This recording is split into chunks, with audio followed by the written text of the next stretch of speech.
Halo rekan Zakat Cloud, salam sehat. Kembali lagi dengan saya Mei di sini. Hari ini kita akan membahas tentang apa saja yang harus dipersiapkan oleh admin keuangan untuk memberikan tagihan kepada mahasiswa maupun pendaftar.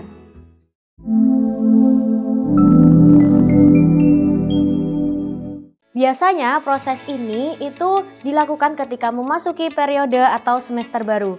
Tujuannya adalah untuk memberikan tagihan kepada mahasiswa ataupun pendaftar sesuai dengan tarif yang ada di perguruan tinggi masing-masing. Nah, sebelum kita masuk ke dalam proses di sistem, mari kita bahas untuk alurnya terlebih dahulu. Yang pertama, kita inputkan jenis akun atau tagihan yang akan diberikan. Kemudian yang kedua, kita inputkan tarif tagihannya. Dan yang ketiga, kita lakukan proses yang namanya generate tagihan. Kemudian keempat, kita lakukan setting periode tagihannya. Dan untuk alur yang terakhir atau alur yang kelima itu adalah kita lakukan setting pada aturan akademiknya. Oke, itu tadi adalah alur dari proses operasional keuangan. Lalu bagaimana proses yang ada di sistem? Mari kita bahas dalam video kali ini. Oke, untuk alur yang pertama adalah kita inputkan akun transaksi terlebih dahulu. Akun transaksi ini itu maksudnya adalah jadi tagihan apa saja yang nantinya akan diberikan kepada mahasiswa ataupun calon pendaftar.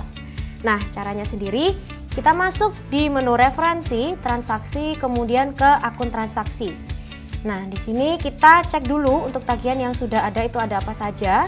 Kemudian jika dirasa memang ada tagihan yang masih belum ditambahkan, silakan bisa kita inputkan terlebih dahulu, misalkan untuk tagihan wisuda. Ya, kemudian kita berikan namanya wisuda. Kemudian untuk kelompok, nah di sini kita kelompok karena ini kita buatkan tagihan wisuda, berarti kita pilih yang wisuda. Jika nanti termasuk tagihan dalam perkuliahan, maka bisa di-set untuk yang kelompoknya kuliah. Kemudian frekuensi, ini di sini jadi tagihannya itu diberikan di setiap apa, gitu ya. Kalau misalkan memang kan setiap semester, maka nanti di-setnya yang semester, seperti itu. Karena ini tagihan wisuda itu hanya dibayarkan satu kali saja, maka frekuensi kita setting tiap transaksi. Oke, kemudian untuk event di sini kita bisa kosongin atau bisa kita tambahkan. Kalau misalkan kita tambahkan berarti nanti jika ada mahasiswa yang mendaftar wisuda, otomatis dari sistem akan mengenerate tagihan secara langsung. Oke, kemudian karena wisuda ini kita berikan hanya untuk mahasiswa saja, maka dari itu kita checklist yang mahasiswa. Nah, apabila nanti dari rekan-rekan membuatkan tagihan untuk pendaftar, maka bisa di checklist yang pendaftar. Oke, jika sudah, kemudian kita klik simpan. Ulangi proses yang sama sampai nanti untuk jenis tagihan yang dibutuhkan di perguruan tinggi sudah terinputkan semuanya. Oke, untuk alur yang kedua itu adalah kita setting tarifnya. Jadi tarif di sini itu adalah merupakan besaran di setiap jenis tagihan nantinya. Untuk caranya sendiri langsung saja kita masuk ke menu tarif, kemudian tagihan. Oke, nah di sini kita inputkan tarifnya sesuai dengan ada 5 parameter di sini ya. Yang pertama periode masuk dari mahasiswanya, kemudian gelombang berapa, jalur pendaftarannya apa, sistem kuliahnya misalkan reguler. Nah, perlu diketahui di sini untuk tarif itu kita setting berdasarkan level program studi. Meskipun nantinya untuk di semua prodi tarifnya itu sama ya. Jadi kita perlu tentukan dulu di sini untuk prodi misalkan S1 Teknik Informatika. Kemudian jenis akun ini kita pilih ya sesuai dengan yang sudah kita inputkan sebelumnya tadi. Jika kita misalkan membuat tagihan SPP, kita pilih saja untuk akunnya SPP.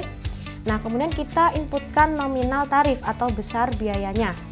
Misalkan kita inputkan 1 juta.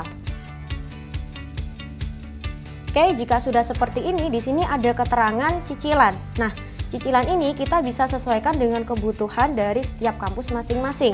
Apabila memang nantinya itu diberlakukan sistem cicilan, maka silakan bisa disetting sesuai dengan jumlah cicilan yang diterapkan. Kalau misalkan tidak ada sistem cicilan, maka kita cukup set 1 saja. Nah, setelah itu kita simpan. Pembuatan tarif sudah selesai. Nah, silakan nanti bisa diulang untuk prodi yang lainnya dan juga periode masuk, gelombang, jalur pendaftaran, dan sistem kuliahnya. Oke, untuk alur yang ketiga adalah kita melakukan proses yang namanya generate tagihan.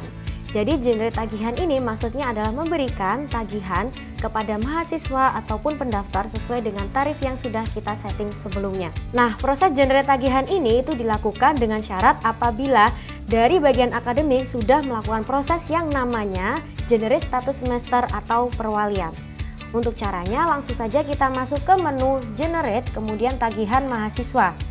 Jika kita memang mau melakukan generate tagihan mahasiswa. Nah, nanti kalau rekan-rekan mau melakukan generate tagihan untuk pendaftar, tinggal masuk ke menu yang ada di bawahnya, yaitu tagihan pendaftar. Untuk prosesnya itu sama ya, jadi kita di sini perlu tentukan untuk frekuensi tagihan yang akan di-generate terlebih dahulu. Frekuensi ini kita lihat di menu referensi, kemudian di akun transaksi tadi. Jadi misalkan nih, kita tadi kan sudah settingkan untuk tagihan SPP, yang mana frekuensi SPP itu adalah semester.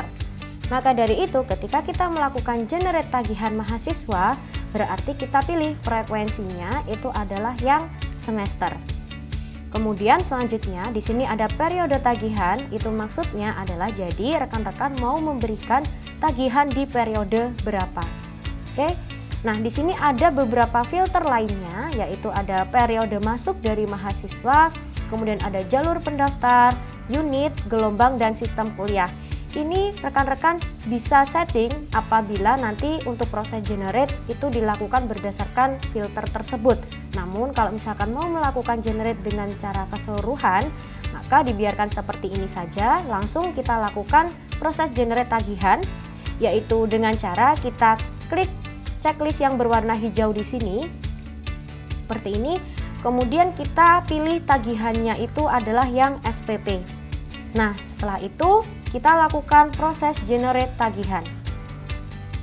Oke, jika ada notifikasi seperti ini, maka generate tagihan itu berhasil dilakukan. Nah, untuk melihat hasil tagihannya, itu kita bisa masuk ke menu transaksi, kemudian tagihan.